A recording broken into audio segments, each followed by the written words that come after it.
Hi everyone and welcome to our chemistry class.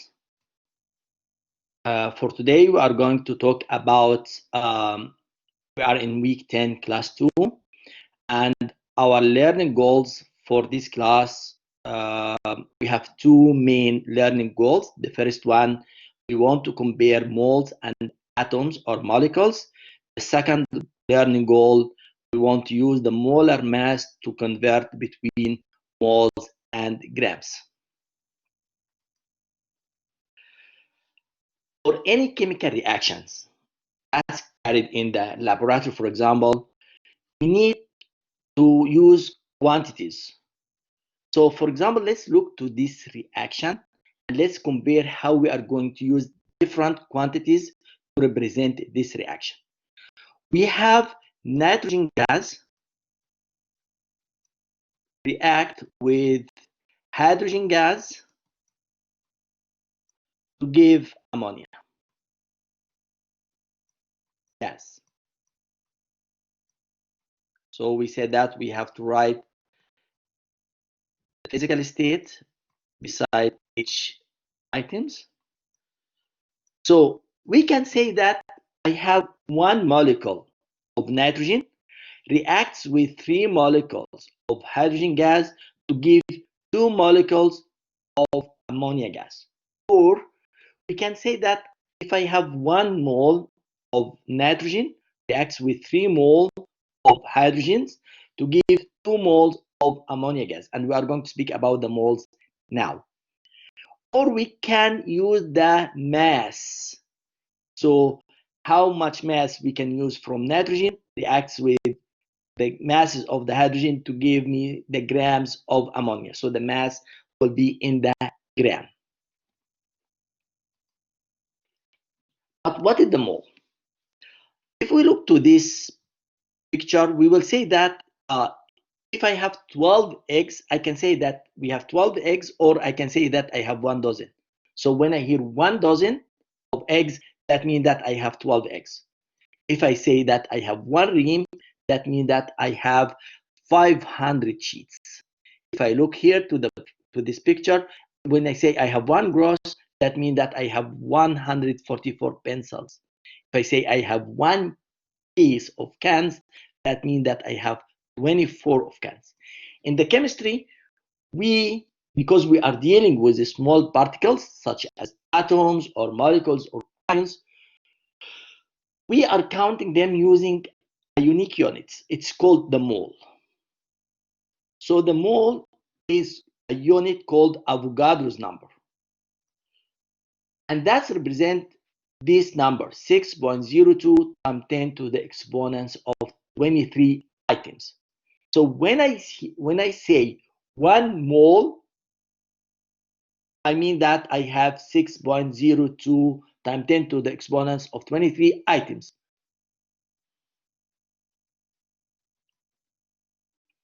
But what did that mean? That means that if I want to have 1 mole, for example, of carbon 12, this 1 mole of carbon 12 equal 12 grams in mass, and this 12 grams of mass contains 6.02 of times 10 to the exponents of 23 atoms of carbon. So that 1 mole of carbon 12.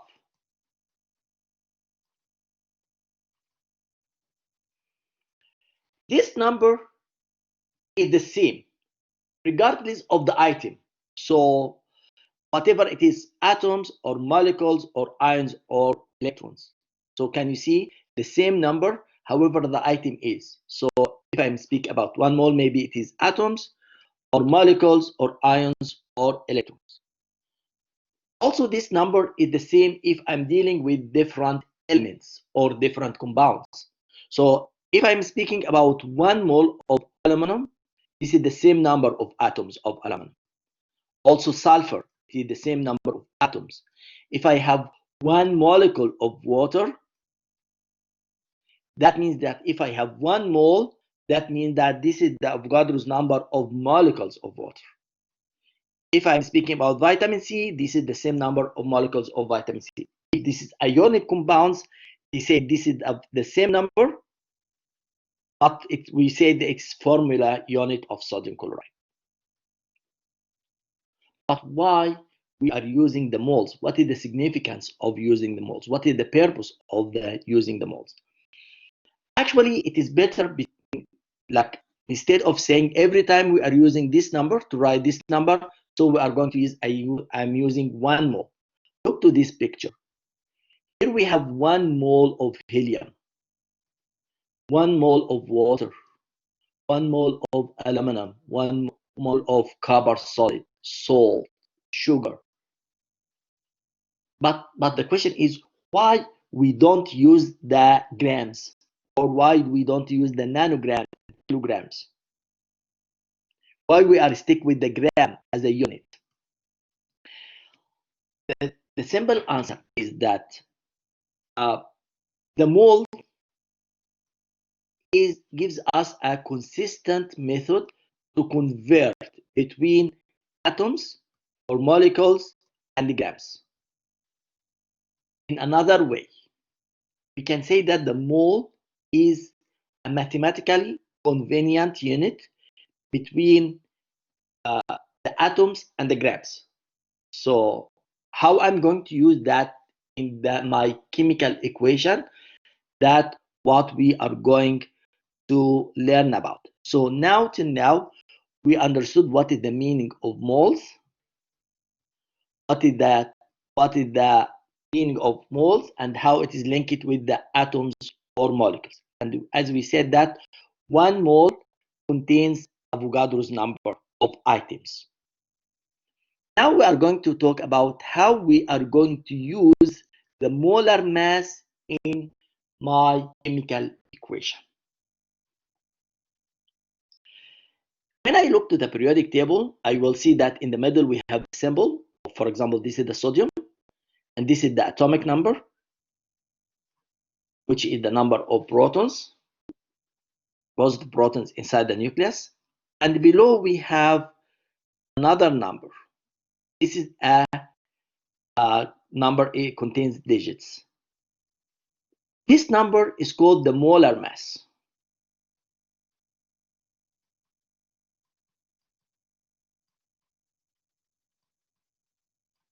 Sorry, we have R here, the molar mass.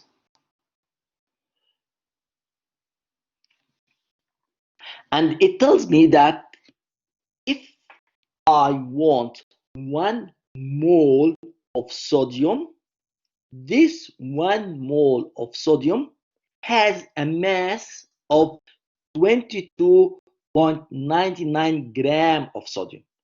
So that means that 1 mole of sodium has a mass of 22.99 gram. But how many atoms? That's Avogadro's number, 6.02 times 10 to the exponents of 23.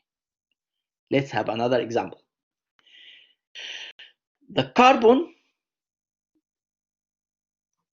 1 mole of carbon has a mass of 12.01 gram. So 1 mole of carbon contains 12.01 gram of carbon, while 1 mole of lithium contains 6.041 gram of lithium. So that's called the molar mass. Again, this number is called the molar mass. This number is called the molar mass.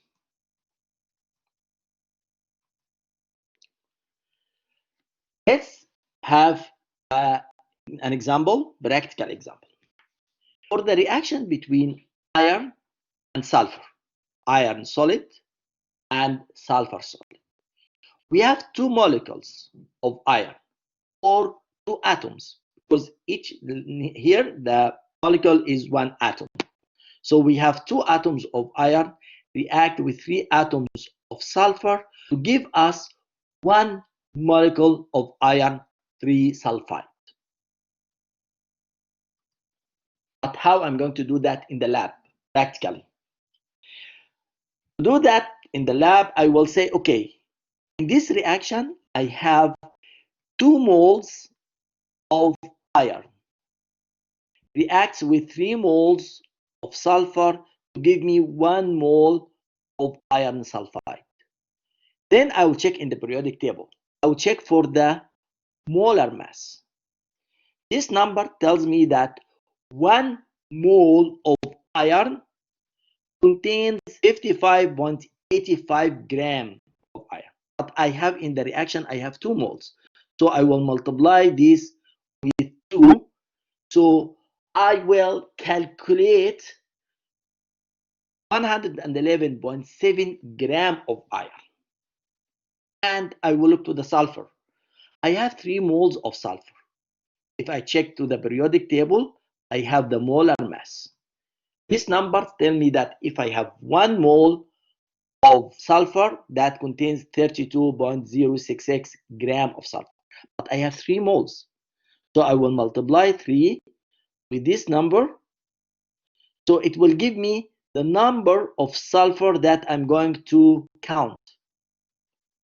So that will be 96.18 grams of sulfur. So if I react these grams of iron, I prepare these grams of iron, and I prepared these grams of sulfur, and now they will be able to act to give me 1 mole of the product, which is iron 3 sulfide, which is finally it will be, if I calculate it by mass, it will be 207.88 grams of iron 3 sulfide.